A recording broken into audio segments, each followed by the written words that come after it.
And they were constantly trying to fight towards that direction where the soldiers would not just be obedient because they realized that is not what they actually wanted. They finally started to do it at the end of World War I, and if they would have done it earlier, it might have turned the tide of the war. But that was what, that's what World War II, the Blitzkrieg and total decentralized command and elements just going out and making things happen and finding gaps in the defenses and attacking them, as opposed to you're just going to wait until you're told what to do. Right. And that was the German way and decentralized command. So right. Well, competence beats obedience. Right. So you unite people under a goal, and then you let them act autonomously. You got to get them. You got to not sell them the goal. That's not right. What you have to do is you have to go in and talk to them and discover what the goal is of the enterprise and what it is that fires people up. And that really does work. And the idea that capitalism is essentially crooked and it's the people who are pulling the wool over other people's eyes who win is like, well, now and then there's a criminal action and the person gets away with it, so to speak, although people get away with a lot less than they think.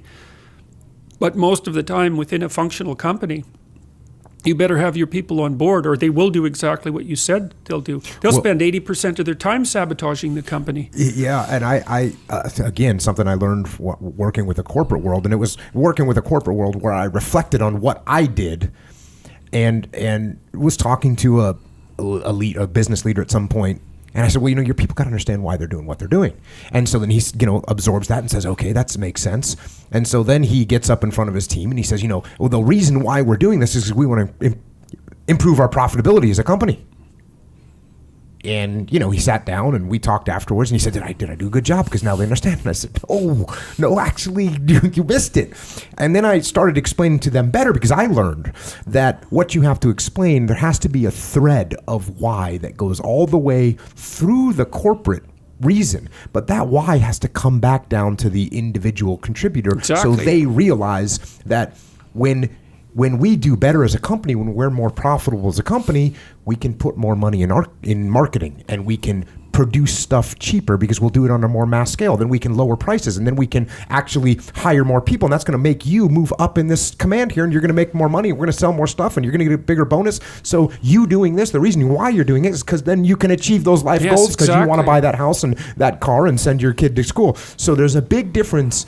You need to make sure that the people understand why they're doing it, not for the corporate reason, not for the mission reason, but for why it's going to help them. The exact same thing you just said. Yeah, of course, it's also really helpful too if your corporation has, I hate to use the word vision because that's, turned into a buzzword, but, it's often that you're working in a company where worthwhile things are happening, exciting and worthwhile things, and you're trying to, make something better at a lower price, let's say.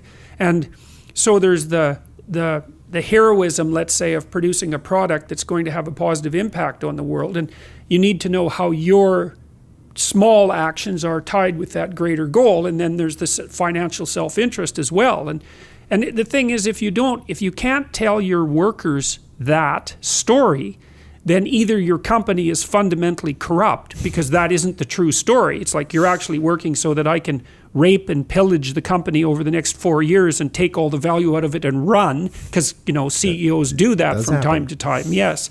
Or you don't understand how the company works and you can't tell the story, which means you're basically incompetent. Mm-hmm.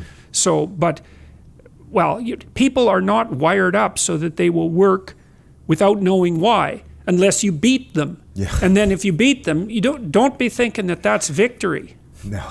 So it's a temporary victory. Mm-hmm.